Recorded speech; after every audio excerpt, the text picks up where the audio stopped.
Somewhere on YouTube, somebody is claiming they built a business in a weekend. You've been at this a year, maybe longer, posting, showing up, and nobody's asking to work with you. And the advice always is be consistent, post more. I'm not going to tell you that. The problem isn't the algorithm, as you might think, and it isn't you. In the next few minutes, you're going to see what actually is in the way and the first thing to change so the people you're called to serve can finally find you. Let's start with that weekend business because I want you to see what these videos are doing to you.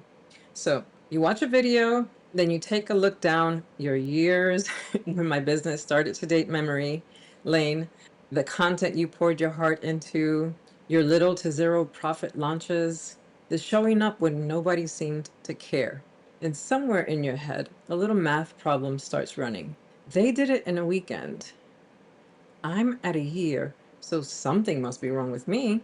And another thing that irks me, I've never been of the idea of just start messy and figure it out as you go advice. That's just how I work. And here's what I've noticed about the people that say just do it, start messy. They already have marketing or business backgrounds. They already speak the language. They are not starting from zero like you probably are. You're building the foundation and learning the language of a whole new world at the same time. So when your year doesn't look like their weekend, that's normal.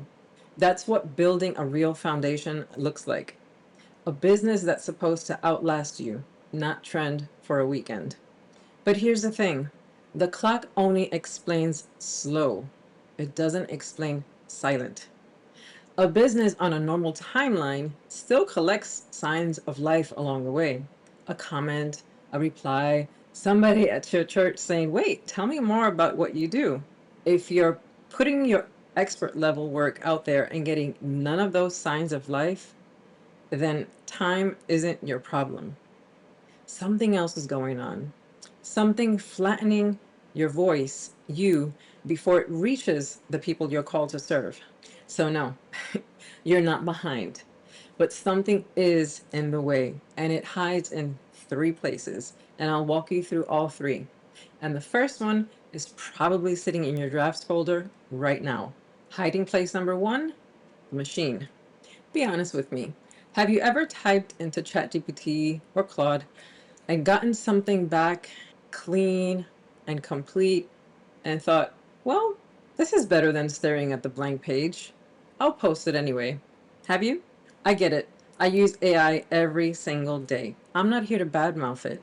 But here's what's happening when AI is in charge of writing without any foundational direction from you. A 2025 study out of CHI, one of the big research conferences on how humans and computers interact, found that AI made writing more homogeneous. Homogeneous? Yeah, their word, not mine.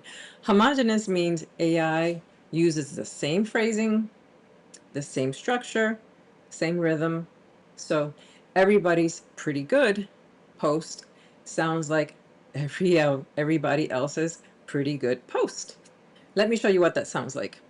Here's a line AI would happily hand any of us. Consistency is key when it comes to growing your online presence. Look at that sentence. Is there at least one word in it that sounds like something you'd say? One word a favorite client would hear and say, oh, that's Maria. She says that all the time. AI generates words anyone can put their logo on without any you in it. Now, same idea said by an actual human. I know you're tired of posting into the void. Don't quit. Your people can't fall in love with a voice they've only heard once. See the difference? One of those is content, the other one is a person. That's what got your voice flattened. Your fingerprints. The ideas are still yours. The wording could be anybody's. AI gives you the average, not your average, the World Wide Web's average. So people praying for what you offer scroll right past you because there's nothing in the words that makes you stand out or attract them. Now, here's the uncomfortable part. Seamless isn't only a machine problem. Sometimes we do it to ourselves with the very best intentions. Hiding place number 2 is the borrowed playbook. You know her, the woman in your space that seems to have it all together. The published posts, the perfect launches, and somewhere along the way, you started studying her. What she posts, how she structures them, when she goes live, and you ran her playbook step by step. It's a habit we've all fallen into, and yep, I've done it too.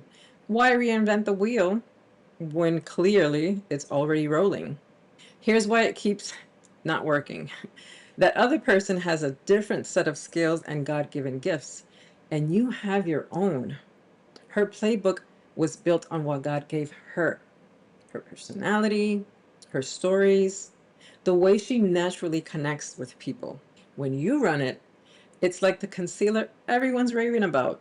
Nice and creamy, doesn't collect in your lines. Genuinely a great product, but it's 3 shades off your skin. So the problem isn't the concealer or your skin. It just wasn't made for you. I want to speak to you as a friend sitting across my kitchen counter. The playbook keeps failing because you've been stewarding somebody else's gifts instead of yours. God gave you a specific message on purpose for particular people. So the words can't be borrowed from her. But here's what most of us miss. The fix isn't one sided. Write it so it sounds like you. There's a second set of words you skip, and they don't belong to you at all. That leads me to hiding place number 3, the conference language. Think about the last thing you wrote for your business. My guess is it was written in professional language, the words you would use with a colleague. Or worse, the words in a one size fits nobody template you grabbed last week, dressed up in phrases nobody really says when they're frustrated about the thing you help them with. The person who needs you describes their problem in completely different words, simple ones, the ones they say to a friend across a kitchen counter when they're not trying to impress anyone.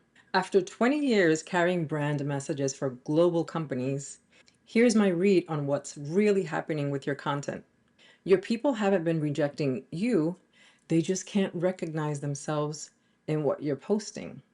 When they pass by it, it doesn't sound like you because AI flattened that part of it. And it doesn't sound like them because the words came from your certification, not their conversations. So it slides right past, completely unrecognizable. Let's test it right now. Picture your last 3 posts. Ask yourself 2 questions. One, could anyone swap the logo and call it theirs? Second question, do they have words your customer actually says or in words you explain your work at a conference? If you just cringed a little, good. You found your culprit. The machine flattened you, the borrowed playbook hit you, or the professional language lost them. Maybe all 3 are in there. But hold on, because naming what flattened your voice isn't the same as being seen and chosen. So, what actually makes the algorithm finally start serving you to the right people and what makes them notice you? I told you at the start, the problem isn't the algorithm, and it isn't. But I never said the algorithm doesn't matter. And listen up because you're going to love this. The algorithm is not against you, it feeds on something. And that something is a consistent, recognizable message. Pew Research ran the numbers on this. They tracked almost 69,000 Google searches and 60% of question searches, the ones that start with who, what, when, why. And now they get answered by AI right on the page.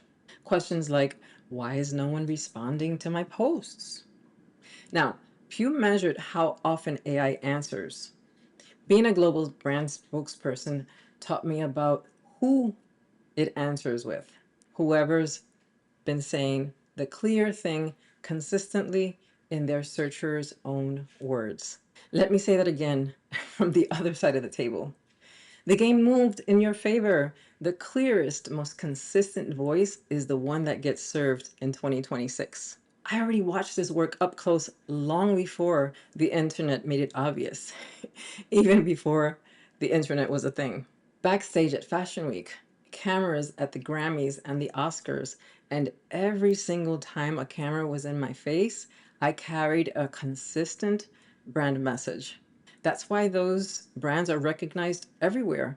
They said the same clear thing in the customer's language until the right people could see themselves in it. They couldn't miss it. And that exact move works at your business size too. It's actually easier at your business size. Here's how to fix this problem. Step 1, open those 3 posts you pictured earlier. Step 2, find the one you're happiest with, because there's such a thing as Holy Spirit discernment. That's a topic for another video. And rewrite the hook in that one post, just the opening, in the words your people would use to describe the problem, their words from their conversations. And step 3, be specific. Give them a micro win to their macro problem. Did you know the people closest to the problem are the last to see it, aka you? So I built an AI tool that catches it for you. It's called the language check. Honestly, it might be my favorite thing I've ever built. You hand it something you already wrote, and it shows you exactly where you lost your people. And then it actually helps you rebuild it in words that'll attract them. It's inside my Be Seen membership. The link's in the description.